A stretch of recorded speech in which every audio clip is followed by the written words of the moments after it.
Welcome to my presentation on confirmation bias adherence in politics. So just to start, what is confirmation bias? It is defined as people seeking or interpreting information that confirms their prior beliefs or bias, or just their prior beliefs. So as this graphic kind of shows, there are a lot of ways that people employ confirmation bias. But then how does this apply to our world today? So especially with the rise in technology, people are receiving information more and more through social media. And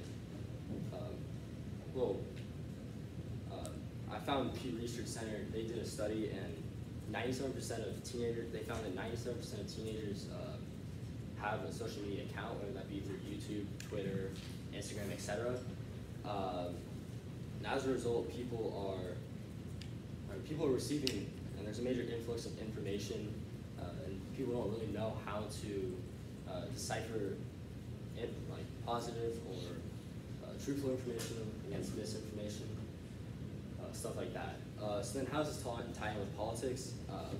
People are pretty steadfast in their political beliefs, and this can cause them to not look at information in new ways, not accept new information, because they think their opinions on issues are correct. And then this just overall leads to a world without truth, as people are unwilling to accept truthful information. So my first source was titled Confirmation Bias Among Adherents of Red and Yellow Politics in Thailand. So a little bit of background, red and yellow politics are similar to the Republicans and Democrats of the United States. That's Thailand's two big political parties. And these researchers first identified participants' prior political beliefs through what they called was the principal component analysis, or PCA. And they found that there existed a persistence of political traits, but not for all participants. And their participant pool was adult Thai people.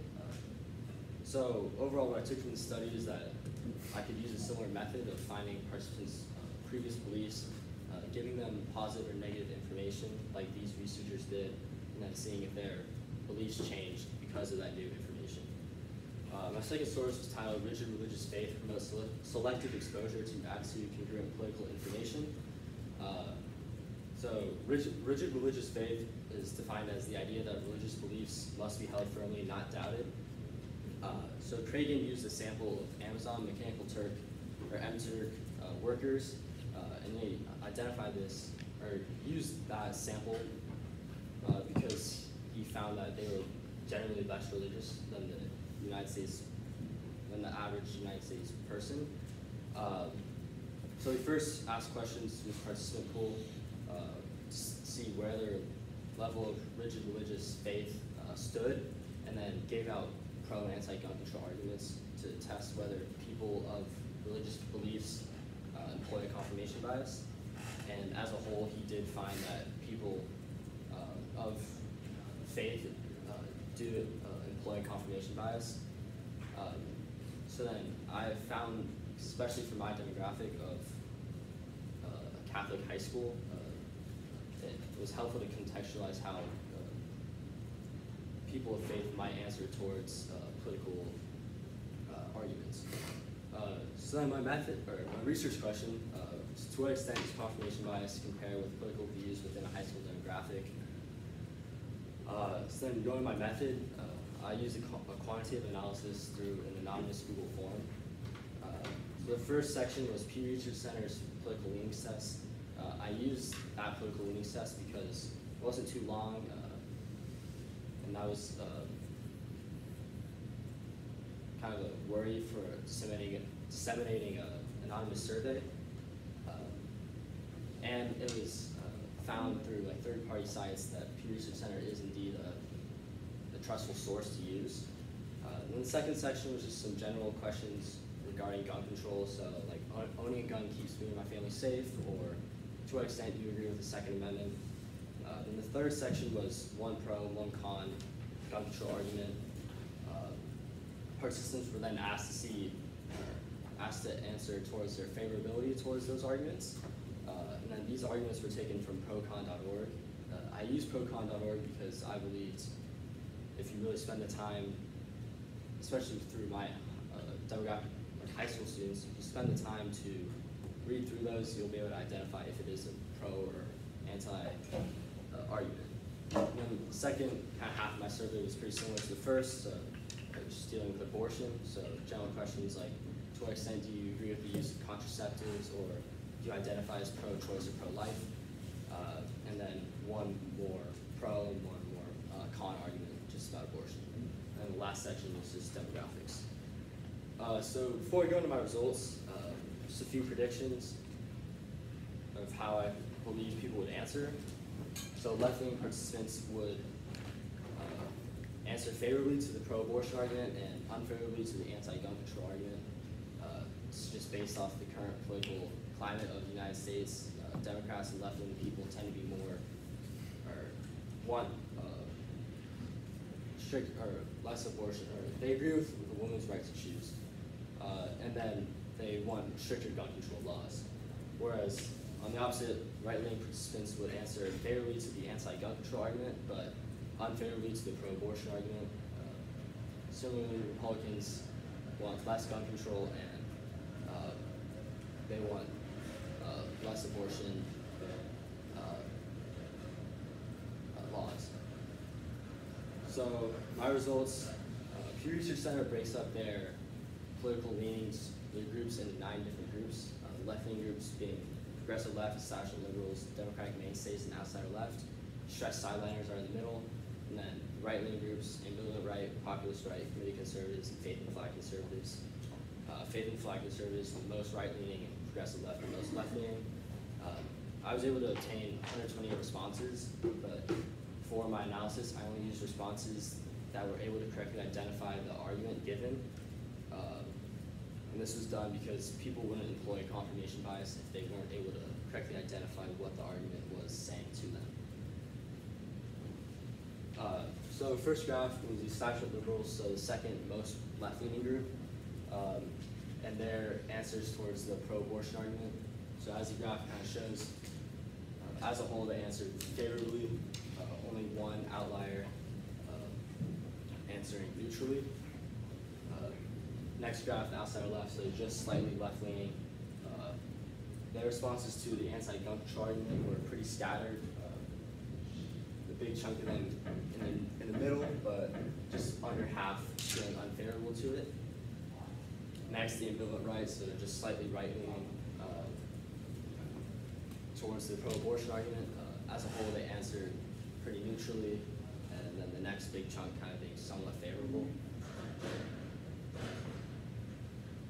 And lastly, the committee conservatives, so the second most right-leaning group, and how they answered to the anti-gun control argument.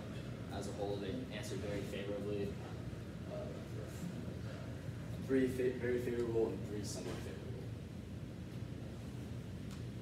So analysis, as a whole, right-leaning participants were in agreement towards the anti-gun control argument.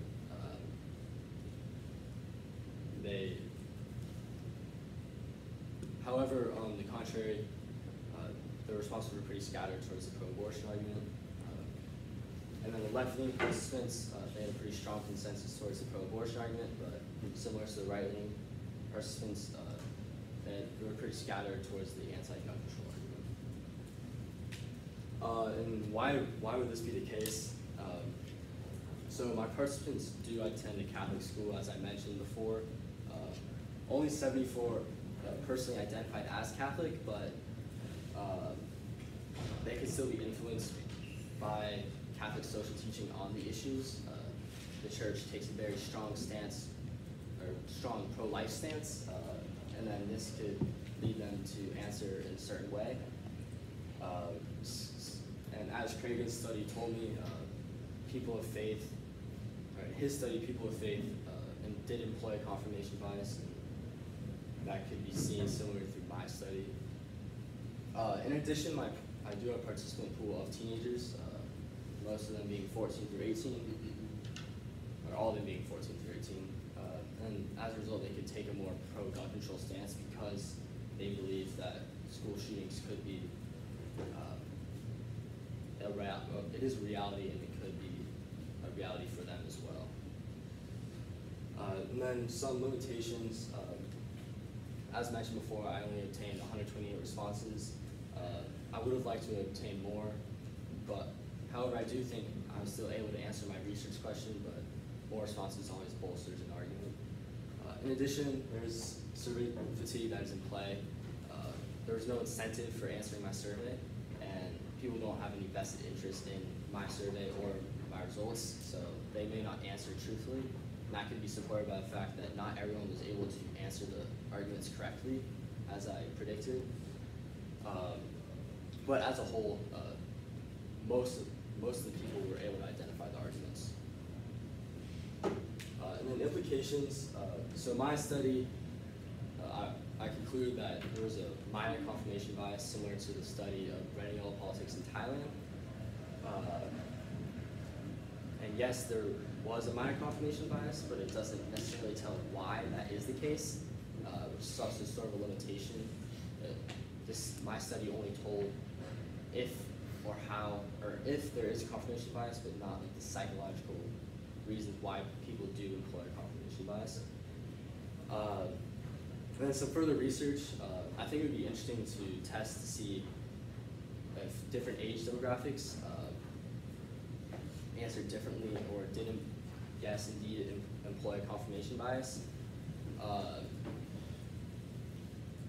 Like the studies I examined in my lit review did it through a adult demographic, whereas I examined it through a high school demographic, and I'd like to see if there was any difference between or if adult, like people in an older generation would answer differently, and because their access to information was different, they didn't grow up with technology at their fingertips similar to people my age. In addition, I examined confirmation bias with gun control and abortion. It would be interesting to see if that was the case through different political issues that we see today as well. If confirmation bias was different for different issues. And here we are. Terrific. Thanks, Connor. I've got a few questions for you. So first, you generated a lot of results. How did you determine, like what was your process about which results you were going to put in front of us to tell your story? Yeah, so like I identified, Pew Research Center has 9 different political groups, but as I showed in my results, I only had 4 different graphs.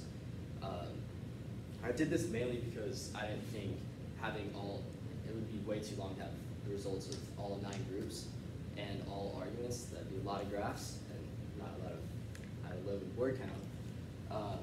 In addition, like for example, with Faith and Flag Conservatives, only 3 out of the 28 respondents identified as Faith and Flag Conservative, so their responses wouldn't ultimately provide any more of a conclusion, in my opinion. Okay. And then a follow-up to that, what are the real-world implications related to your findings? So as I mentioned before, it doesn't tell whether there is or why there's a confirmation bias, but it just tells if there is a confirmation bias there.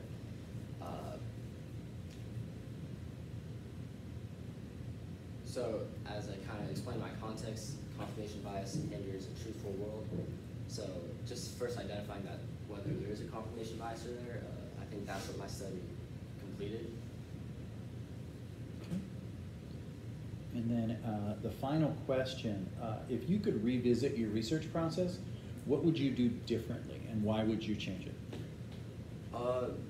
So I think I'd maybe redo my survey, maybe just structure it a little differently.